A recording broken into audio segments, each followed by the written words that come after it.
and there were bandages on my eyes, and in the middle of the night, the tape from the bandages was pulling on my skin, and I started crying, and I was in my parents' bed, and my mother evidently had turned on the light and then took off the bandage because the first thing I could see was a light bulb very blurry above me, the light fixture. I was staring at a wall, and I remember what wall I was staring at.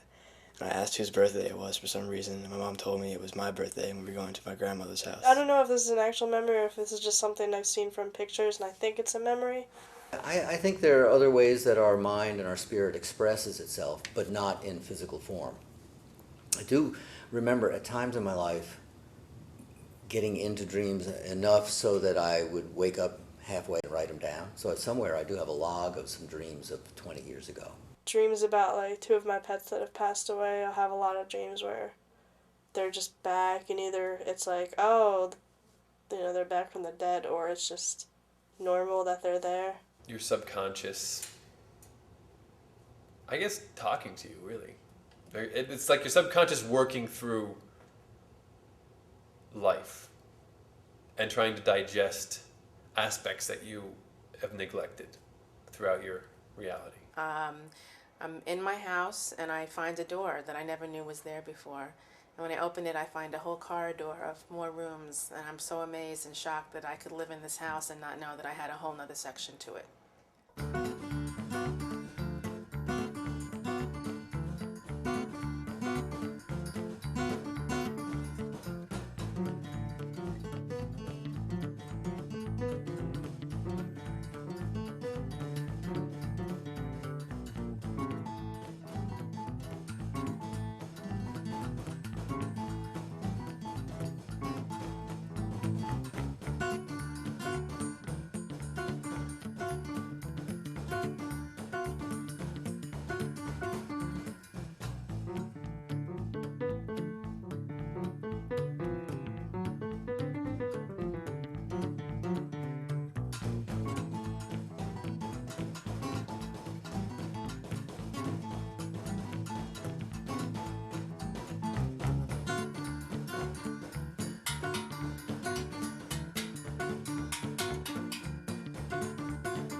No, I don't think that we respect anything at all. I mean, just look around you anywhere. Big, 6 inches deep, 10-mile long strip of asphalt lying on the earth shouldn't be there. Just shouldn't be there. Neither should giant concrete structures or anything like that. I don't think anything should be there. I think it's all hurting the earth. But once you start mechanizing things and strip mining 4 billion tons of ore a day and all, it kind of gets to the point where it's kind of abusive. And actually, if you look from a satellite and you look down at cities, they look like cancerous growths. And in a lot of ways, I've heard people make analogies to cities as being cancerous. Because cancer cells, I guess, divide and spread wildly out of control. If you look at it, it looks like kind of a patch. Development. Yeah, it just looks like these ugly scars on the earth. I don't know, I kind of feel this is the view of everybody, of all humans in this society, that they're not part of the earth, they own the earth. It's like when you destroy something, if it's yours, it's okay.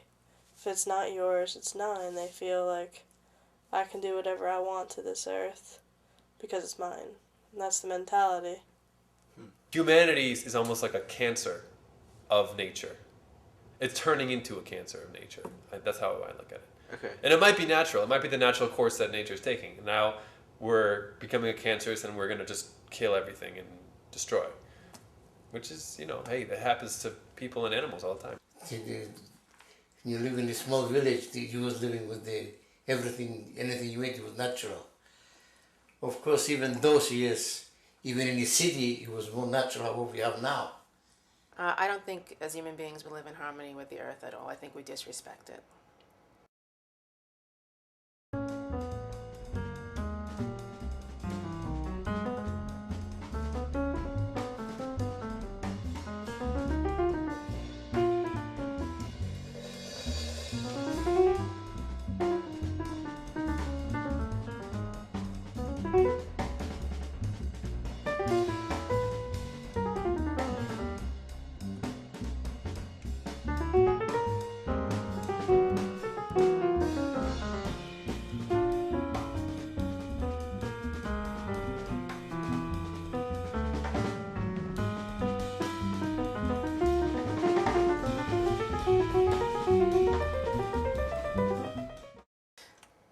Sometimes. I believe in God sometimes. I guess when you need somebody to lean on or something, it's easy to evoke God. I'm agnostic. I'm not sure. We taught from young age that is God is great and all that. We won't dare to say anything. We are afraid to express yourself.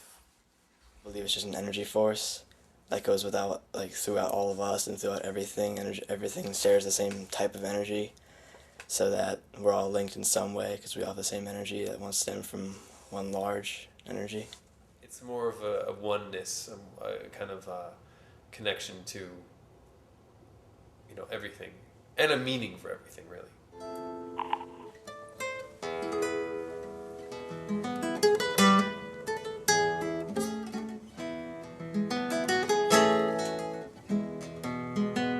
You express how you feel through sound. I think music really helps people go on with their lives. It definitely brings me up sometimes when I'm feeling kind of like down. I'll listen to like a certain song or a certain style of music that'll help me up. And sometimes I'll actually listen, like, just hear music in my head that'll like make me keep going. Or if there's music playing, I'll try to actually do my actions to the beat of the music. And that makes like a soundtrack to my life.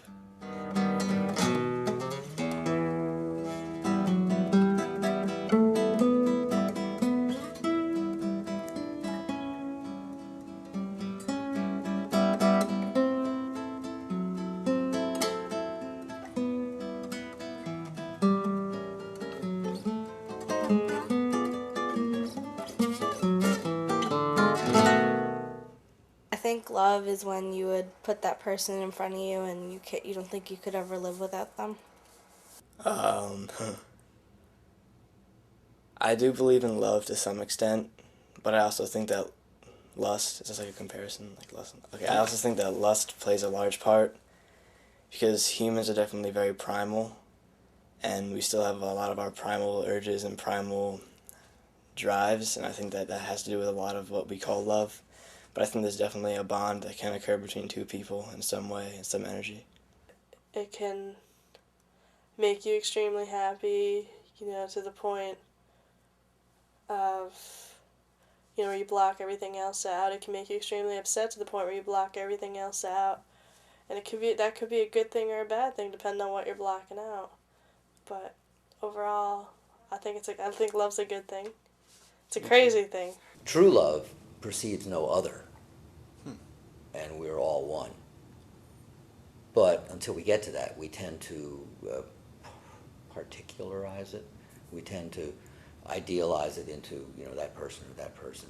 And when you're infatuated, you tend to throw all your thoughts and desires onto that other soul, whether they really exist there or not. Yeah, love is definitely something different. I mean, love is definitely more of a process and a more of a give and take, and more of a constant kind of like really learning process within yourself.